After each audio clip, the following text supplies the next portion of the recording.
Hello friends, pensioners को जो x gratia का पेमेंट किया गया है उससे रिलेटेड ये न्यूज़ है जो कि सभी पेंशनर्स के लिए इंपॉर्टेंट है। तो वीडियो को एंड तक जरूर देखिएगा। इसके पहले रिक्वेस्ट करना चाहूंगी, बाइपर्टाइट सेटलमेंट और पेंशन अपडेशन से रिलेटेड न्यूज़ हम लेकर आते रहते हैं। यदि आपने चैनल को सब्सक्राइब नहीं किया है तो जरूर कर लीजिएगा ताकि ऐसी सारी इन्फॉर्मेशन आपको मिलते रहे।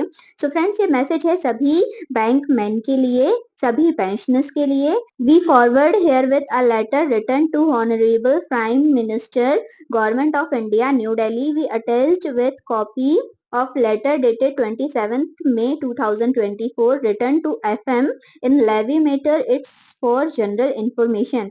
जस्ट एक जनरल इन्फॉर्मेशन पहले आपको ये दे रहे हैं कि प्राइम मिनिस्टर जी को लेटर लिखा गया है लेवी के रिगार्डिंग, और ये लेटर कल हम आपसे ऑलरेडी शेयर कर चुके हैं। जिन्होंने इस वीडियो को नहीं देखा है वो भी जरूर देख लीजिएगा ताकि आपको पता चल सके कि लेवी से रिलेटेड क्या लेटर प्राइम मिनिस्टर जी को लिखा गया है। नेक्स्ट इन्होंने बताया है, through RTI it could come to notice that amount of ex gratia was debited to pension fund by PNB. RTI लगाने के बाद ये पता चला है कि पीएनबी बैंक के द्वारा जो एक्स ग्रेशिया का पेमेंट हुआ है वो पेंशन फंड में से किया गया है।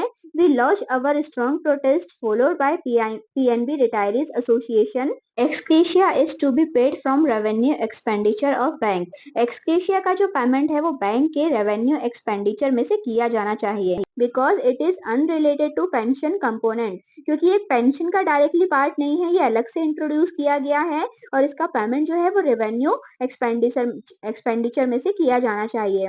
1% वॉज लाइक वेज लोड, तो इसको 1% वेज लोड की तरह लेकर उससे पेमेंट किया जाना चाहिए। We request RTI activists to please seek information about ex gratia accounting from all PSB including SBI। Way request कर रहे हैं कि जितने भी PSB बैंक है SBI को मिलाकर सभी पर एक यहाँ पर इंफॉर्मेशन को चेक किया जाए। We have no expertise in this regard. We hope Sidhu ji who obtained it from PNB will unearth it from other bank. तो ये यहाँ पर इनके पास कोई भी एक एक्सपर्टाइज नहीं है जिसके थ्रू ये कंफर्म हो सके कि जो हो रहा है वो क्या है, सही है या नहीं है। तो यही इन्होंने यहाँ पर मैसेज देके एक रिक्वेस्ट करी है कि इसके रिगार्डिंग सारा क्लैरिफिकेशन इन्हें दिया जाए और सारी चीजें चेक कराई जाए। ये उससे होगा क्या? उससे ये होगा कि पेंशन फंड का जब अमाउंट पर्टिकुलर बचेगा तो उसको और पेंशनर्स के वेलफेयर के लिए यूज किया जा सकेगा। तो ये फंड क्योंकि एक्स ग्रेशिया का पेंशन फंड में से ही बांट दिया गया है, ऐसे में क्या होगा कि पेंशन फंड का अमाउंट रिड्यूस होगा तो अदर और फैसिलिटीज और चीजों में पेंशनर्स की कटौती की जा सकती है।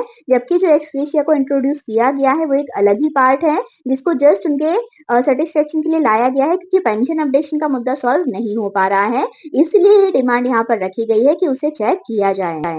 आई होप आपको इन्फॉर्मेशन पसंद आई होगी। ऐसे ही और इन्फॉर्मेशन पाने के लिए चैनल को सब्सक्राइब जरूर करें और आप जरूर बताएं कि आपके अकॉर्डिंग क्या होना चाहिए। क्या पेंशन फंड में से ही एक्स ग्रेशिया का पेमेंट होना चाहिए या फिर किसी अदर फंड से एक्स ग्रेशिया का पेमेंट होना चाहिए? यहाँ सभी सीनियर से रिक्वेस्ट हम करेंगे कि वो अपनी राय जरूर दें। Thank you for watching.